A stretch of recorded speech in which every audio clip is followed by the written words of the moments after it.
A Course in Miracles. Lesson 52. Today's review covers these ideas. 6. I am upset because I see what is not there.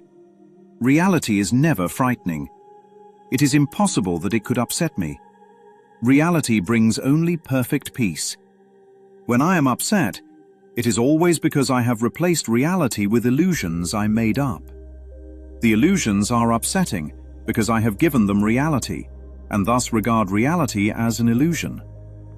Nothing in God's creation is affected in any way by this confusion of mine. I am always upset by nothing. 7. I see only the past. As I look about, I condemn the world I look upon. I call this seeing. I hold the past against everyone and everything, making them my enemies. When I have forgiven myself and remembered who I am, I will bless everyone and everything I see. There will be no past, and therefore no enemies. And I will look with love on all that I failed to see before. 8. My mind is preoccupied with past thoughts. I see only my own thoughts, and my mind is preoccupied with the past.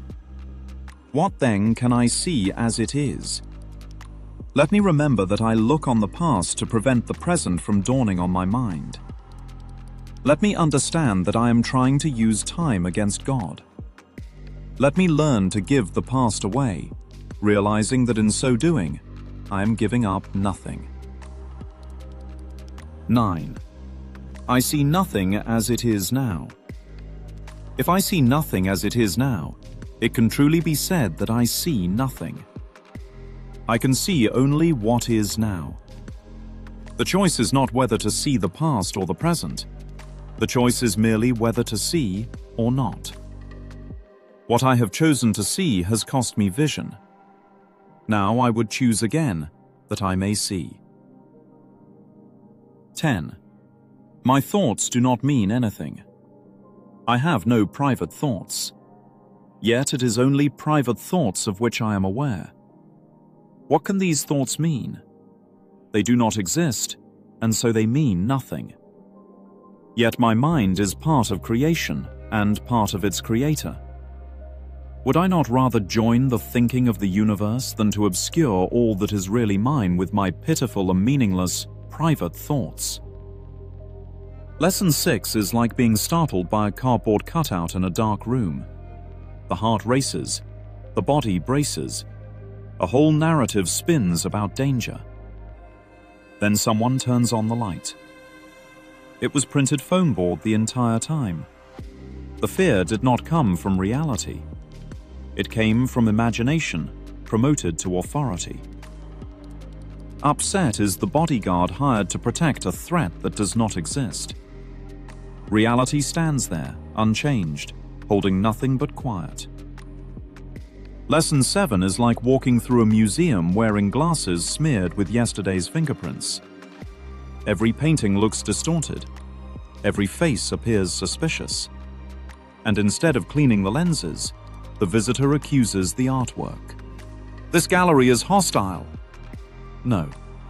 The smudge is old grievance. The tour guide has been replaced by memory. Forgiveness is not redecorating the museum. It is wiping the glass. Suddenly the enemies dissolve, because they were brushstrokes never seen clearly. Lesson 8 is a courtroom where the judge keeps replaying last year's testimony, while today's witness stands silently on the stand. The present raises its hand. May I speak? Denied. The gavel bangs for ghosts. Time is used like evidence against innocence. To give the past away is not to lose information. It is to dismiss a case that was tried without jurisdiction. The courtroom empties. Nothing was forfeited except the echo. Lesson 9 is like staring at a live sunrise through a paused screenshot of yesterday's dawn. The colors are different now. The air is different now. But the viewer insists on holding up the frozen image and calling that vision. Seeing is not choosing between old and new footage. It is lowering the screenshot entirely. Vision returns the instant comparison stops. The cost of misseeing was not punishment. It was self-imposed blindness. Choice is simply the willingness to blink. Lesson 10 is a man in a vast symphony hall wearing noise-cancelling headphones, playing his own off-key kazoo solo. The orchestra is already performing. Strings swell, brass rises, percussion pulses with mathematical elegance. But he is nodding to a private rhythm no one else hears. Private thoughts are like insisting on whispering in a cathedral and calling it architecture. They feel intimate. They feel original. They feel mine. But they are static compared to the broadcast. To join the thinking of the universe is not to lose individuality. It is to trade the kazoo for the philharmonic. The humor is that the headphones were never glued on. They were lightly resting. The music never stopped. Only the volume was turned down by preference. And the moment the headphones slip, the joke is revealed. Nothing private was sacrificed, only noise. Tonight's lesson was not about monsters or museums or courtrooms or sunrises or symphonies. It was about a single, quiet mistake. A mind mistaking memory for sight, imagination for threat, noise for meaning. In Lesson 6, fear dissolved under a light switch. In Lesson 7, enemies faded with a cleaned lens. In Lesson 8, the past was dismissed from a courtroom it never owned. In Lesson 9, vision returned the instant comparison stopped. In Lesson 10, the lone kazoo fell silent beneath an orchestra that had never ceased playing. 5 simple ideas.